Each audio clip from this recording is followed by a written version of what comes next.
What's good with y'all? Welcome back to the channel, man. I am back, man. I am back, and I'm so glad to be back. Let me fold my shirt right quick, fix that up, get looking straight. Still looking a little dingy, whatever. But I'm back.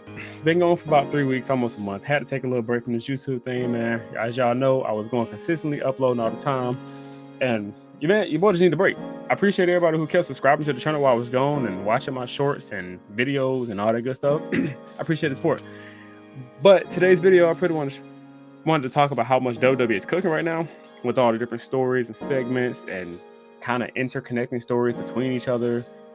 And pretty much with that being said, let's start off with the biggest one that's kind of engaging with in all of the other ones is Chad Gable. This dude's in between 3 stories. He's got himself. He's doing pretty much with himself and trying to get his family back with the Alpha Academy. This dude's got the Creed brothers right there trying to slowly but surely make their way in and have a team with him. Pretty much like their own mentorship with him. And then you got the White Six. The White Six is pretty much after him this entire time, which he's their first target. And I seen a video about this earlier. Might react to it another day, but it was a really cool summer up about pretty much the White Six are out here to make things right, to get everybody connected, or just try to make everything right in the WWE. And they're gonna start with people, bad guys, in other words, so heels and stuff like that. So Chad Gable was the first target. I like it. It all intertwines together. Chad Gable, in my opinion, is my favorite person on Raw right now. But the next story that we have to talk about on Raw is obviously Gunther. You got Gunther versus Damian Priest upcoming at SummerSlam in 2 weeks, I believe. 2-3 weeks from now, SummerSlam. I'll talk about the predictions and all that stuff later, but you got that big story going on. Gunther, being the monster that he is, doesn't lose too many matches. I think he's only lost 4 matches since he's been on the main roster. And then you got Damian Priest trying to prove himself, but then you got his boy Finn, who's about tired of the back and forth between each other, and that's going to be a feud on his own. So that kind of connects with each other, because that brings us to the Judgment Day, with Dom and now Liv intertwining herself within this whole thing the past few weeks, trying to butter him up and trying to get with him under his skin, and pretty much just another word, annoy Rhea to the most. Speaking of Rhea, she came back last week, so she's now part of this story that they got going on. So the Judgment Day, it's a little bit everywhere. You got Damian dealing with Gunther, and he got to deal with Finn. You got Rhea dealing with Dom, who also has to deal with Liv who has to deal with Rhea. So it's kind of boom, everywhere mixed in.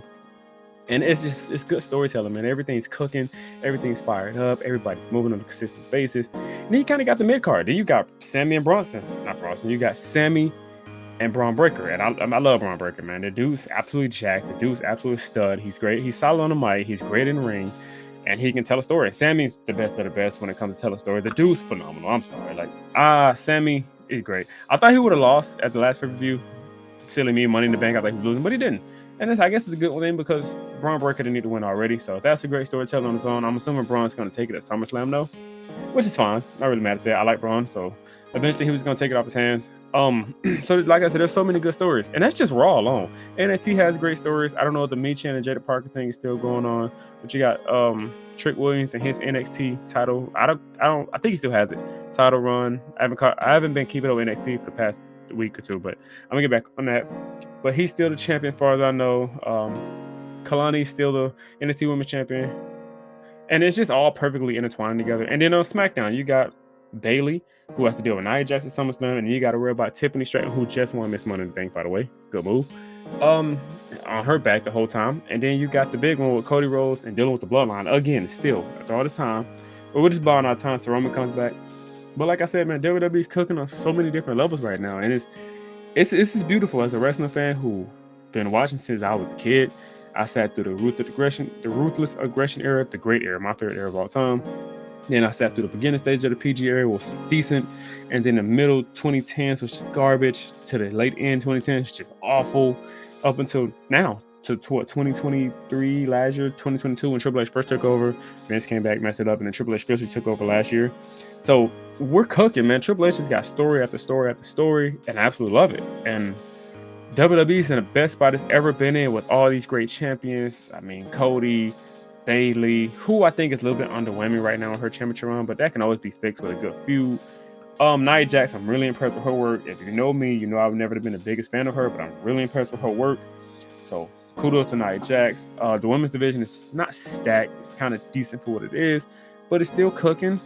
Like I said, champions, you got Gunther, who's probably going to be champion soon. Let's just be real. But Damian Priest has been doing his own thing, holding his own, and yeah, just SmackDown, Raw, NXT, all collectively, and the pay-per-views have been great, man. So I'm just happy that WWE's great and something's cooking, fried up like butter, fried chicken, um, barbecue chicken, as Shaq like to say. But at every story that's going on right now, the best in my opinion has got to be Liv. Like she's been phenomenal, man, and it's just so fun to watch her grow from what she once was. Especially the previous two videos I made on her been kind of Debbie Downer. So the fact that she's at where she's at now is like she's finally gotten there, bro, to where it's like, let's go. This is Liv, and she's pretty darn good as a heel, by the way, too. So let's give her some credit for what she's done.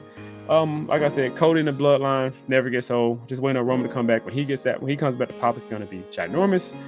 And I mean, there's so many more stories to tell. Monday Night Raw comes on tonight. By the time the video comes out, Raw should probably be on, and hope you guys enjoy it. Did I just end my own video? Oh, I thought I ended my own video. My Wi-Fi tripping, but I'm gonna end the video now. Don't forget to like, share, comment, subscribe as always. Follow me on Instagram and all those stuff. I'm not really on social media right now. I'm taking a sabbatical or fasting, in other words, on social media. So just follow me there, and